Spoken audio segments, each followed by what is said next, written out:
Bueno, buenas noches a todos, muchas gracias. Esta es una noche de celebración y en la que no solo queremos honrar el pasado, sino también pensar un poco sobre el futuro e inspirarnos con una conversación muy particular que vamos a tener ahora con Adriana y con nuestro invitado especial.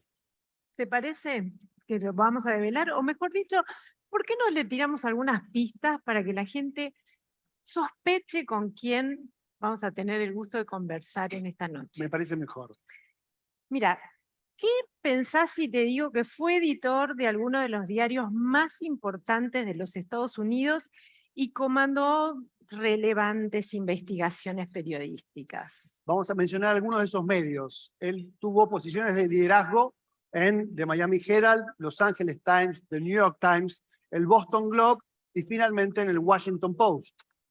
En 45 años de trayectoria, ¿te imaginas la cantidad de eventos que cubrió? No sé si te dice algo, que estuvo en el 11S, cubrió la guerra de Afganistán-Irán, el caso de Elian González, entre tantos otros. Y en febrero de 2021 decidió dejar las redacciones en las que había estado trabajando durante 45 años, con lo cual me imagino que casi todos ustedes ya saben de quién estamos hablando. Vamos a recibir con un aplauso al gran y al querido Marty Baron, en conexión desde Washington. Hola. ¿Cómo están? Hola, Marty. Gracias por invitarme. Es un placer estar aquí con ustedes. Espero que pueda contestar sus preguntas sin cometer demasiados errores en español. Gracias, Marty. Está conectado desde un hotel en Washington, tengo entendido. Marty vive en Massachusetts. Y para empezar, Marty, quería hacerte una pregunta abierta, diría yo, respecto a cuáles crees hoy, que es para vos, que son hoy los principales desafíos del periodismo y de los editores, y sobre todo si en estos 2 años, desde que dejaste la redacción del Washington Post, tu mirada sobre este asunto, sobre los desafíos, ha modificado, ha evolucionado o ha cambiado. Bueno, yo creo que los desafíos son los mismos. Hay varios desafíos. Unos tienen que ver con el negocio, otros con el ejercicio de nuestra profesión. Y quizás los más importantes tienen que ver con el entorno mediático e informativo actual. Respecto al negocio, muchos medios todavía no han encontrado un modelo sostenible. No es solo un asunto que deben resolver nuestros colegas de negocios. Los periodistas tienen un papel sumamente importante mientras cumplen su misión de cubrir las noticias de una manera independiente, precisa y con la idea de responsabilizar a los poderosos. Respecto a cómo ejercer el periodismo, tenemos que reconocer que Internet ha cambiado profundamente los hábitos de los consumidores de información. Eso representa un desafío para nosotros. La forma de contar historias debe cambiar.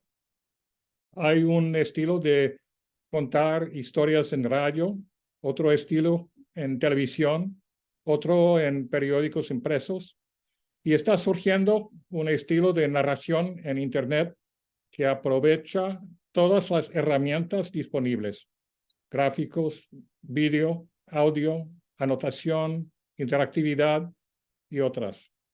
Y todo debe funcionar bien en un dispositivo móvil. Y si de todas esas tuviera que elegir una, ¿cuál sería la principal herramienta digital que recomendaría para un periodista? Yo creo que tenemos que utilizar todas las herramientas. Es el punto. Que hay varias herramientas. No hay solamente una que deberíamos utilizar sobre todo. Y tenemos la capacidad de utilizar todas las herramientas. Y yo creo que las historias del futuro van a aprovechar a todas las herramientas, que la forma de contar las historias va a cambiar. Escuchábamos al presidente de ADEPA hablar de la relación del periodismo y la democracia. Si tuviéramos que pensar en el principal enemigo del periodismo hoy? ¿En dónde lo ubicaría? Bueno, yo creo que el enemigo del periodismo es la difusión de noticias falsas, incluidos los políticos, sus aliados y emprendedores deshonestos que las promuevan. Muchas personas no saben qué creer. En estos días no podemos ponernos de acuerdo sobre los hechos y no podemos ponernos de acuerdo sobre cómo establecer qué es un hecho.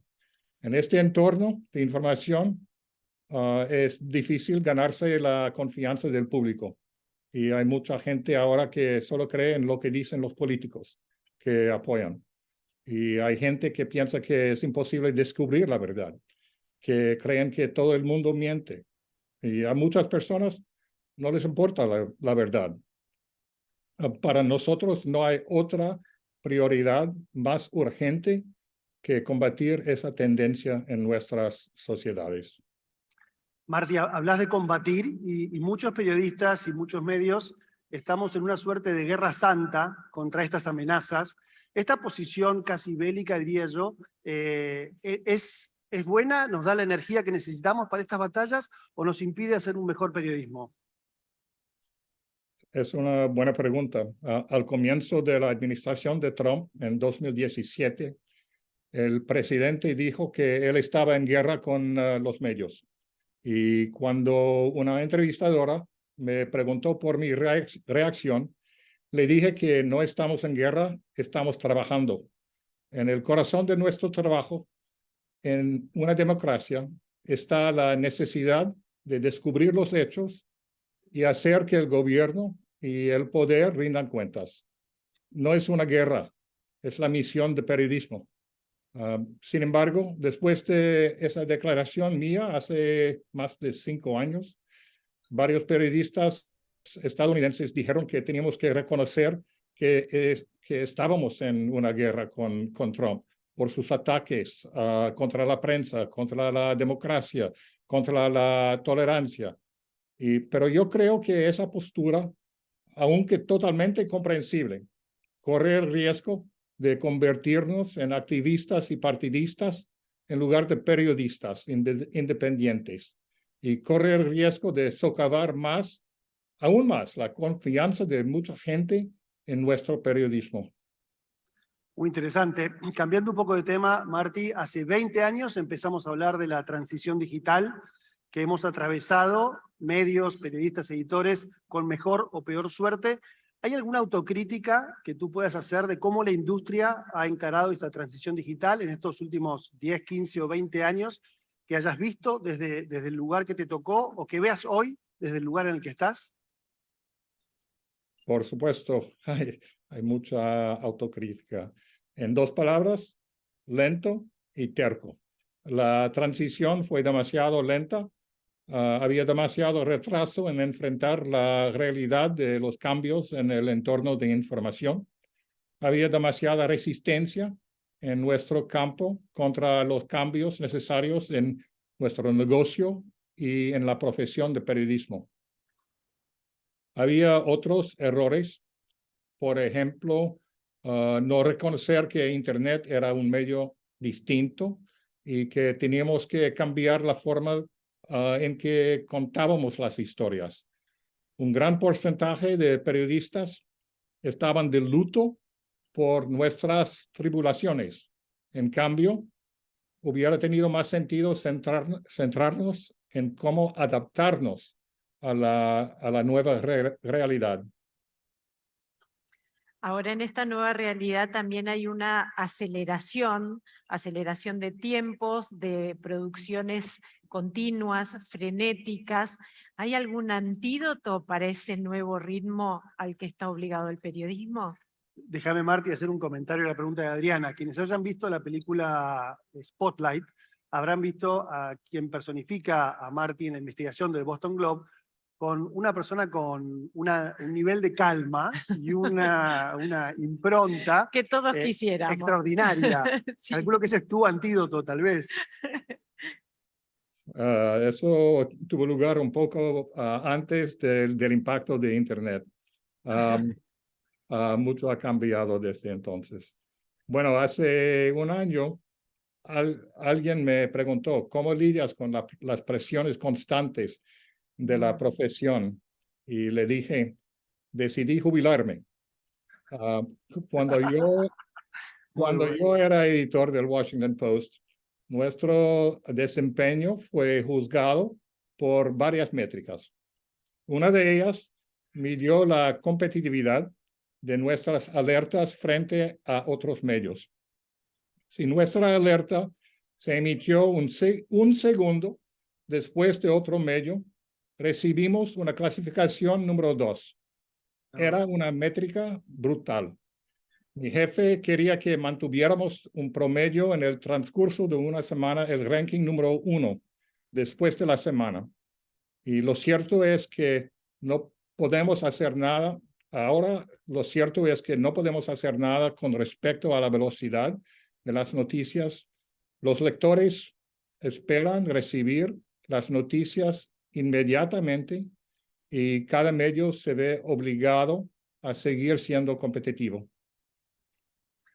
Bueno, mencionaba Chani la película y entonces desde ahí conocemos muchas de las decisiones difíciles que tuvo que tomar, pero ¿cuál fue la más difícil de todas? Bueno, más difícil en cuanto al periodismo en sí, la decisión más difícil y controvertida fue la decisión en 2017, 6 meses después de mi llegada al Washington Post, de publicar información clasificada sobre la vigilancia secreta llevada a cabo por agencias de inteligencia en los Estados Unidos. Mucha gente, en particular funcionarios del gobierno, dijeron que habíamos puesto en riesgo la seguridad nacional y corríamos el riesgo de ser acusados por los fiscales por haber violado la ley. Sin embargo, creíamos que las divulgaciones servían al interés público. Martí, ¿cómo tomaste esa decisión? ¿Tuvo que ver con tu experiencia de criterio periodístico, con consultas con el equipo, con los manuales? ¿Cómo fue esa decisión tan difícil de publicar esa información? Una decisión que fue muy criticada, como mencionas. Sí, bueno, en el pasado, a lo largo de los años, el Washington Post había publicado información clasificada varias veces, muchas veces. Pero eso fue una divulgación sin comparación con los anteriores. Y entonces siempre pensamos en el interés público. Si el pueblo debe saber lo que está haciendo el gobierno. No es solamente una cosa para decidir que las agencias de inteligencia deben decidir, porque había una vigilancia secreta de los estadounidenses también. Entonces, y no había ningún debate sobre esas actividades por las agencias de inteligencia. Entonces, después de una conversación entre nosotros sobre el interés público, tomamos la decisión de publicar. Muy interesante. Martí, tú sabes que esta noche celebramos los 60 años de ADEPA, una entidad que agrupa a casi 200 medios de la Argentina, con lo cual aquí tenemos representados 200 directores editoriales. Si tuvieras que dar un consejo, luego de tus años dirigiendo grandes medios, a un director editorial actual, para lidiar con su trabajo, con sus desafíos, ¿cuál sería ese consejo? Pero siempre recomiendo un libro escrito por un maestro y tipo gurú, Peter Drucker. Cuando me convertí en editor en 1983, no entendía el papel. Yo estaba agotado al final del día y aún así apenas recordaba lo que había logrado. No estaba del todo seguro de haber hecho lo que debía. Drucker me ayudó a entender que mi papel era sacar a relucir las fortalezas en los miembros de nuestro personal y utilizar la fortaleza de cada individuo para ayudar al desempeño de todos los demás miembros. Siempre, yo creo que siempre tenemos que recordar que somos un equipo y es el deber de un editor en jefe asegurarse de que todos los periodistas se comporten como un equipo. Bravo, gracias. Y de todos esos 45 años, ¿qué es lo que más extraña y qué es lo que no extraña? De una redacción. Es la reacción. Es verdad, yo era periodista durante 45 años y era editor en jefe durante 20 años en 3 periódicos. Y en cada puesto vine de fuera de la organización. A lo largo de los años me encargaba de la cobertura de historias gigantes. Y todo eso es para decir que estaba agotado y anhelaba más tiempo y más libertad personal. Y ahora estoy escribiendo un libro y realmente no extraño mucho del periodismo cotidiano, con la excepción de pasar mis días con buena gente. Y la verdad es que mi ego no sufre por no ser editor en jefe de un periódico de fama internacional. Muy interesante para terminar. Marty, acabas de mencionar que estás escribiendo un libro, estás por publicarlo. Si nos quieres anticipar un poco de qué se trata y qué es lo que cuentas allí. Sí.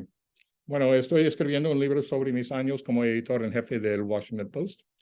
La venta del periódico 6 meses después de mi llegada en la redacción. La transformación digital del periódico después de la compra por Jeff Bezos. La llegada al panorama político de Donald Trump. Su conflicto casi instantáneo con el Washington Post debido a nuestra cobertura. El conflicto resultante entre Trump y Jeff Bezos como nuestro propietario. Los temas periodísticos que surgían durante estos años, por ejemplo, el uso de las redes sociales por periodistas y los ataques contra la realidad objetiva, en particular durante la pandemia y durante y después de las elecciones de 2020. El título será Colisión de Poder, Trump, Bezos y el Washington Post, y es probable que se lanzará en octubre del año entrante. Y todos ustedes pueden hacerme un gran favor comprándolo. ¿Cómo no? Marty, te agradecemos muchísimo tu tiempo y esta Muchas gracias. Le participación. pedimos un Marty, aplauso. Gracias. Gracias a ustedes. Buenas noches. Suerte.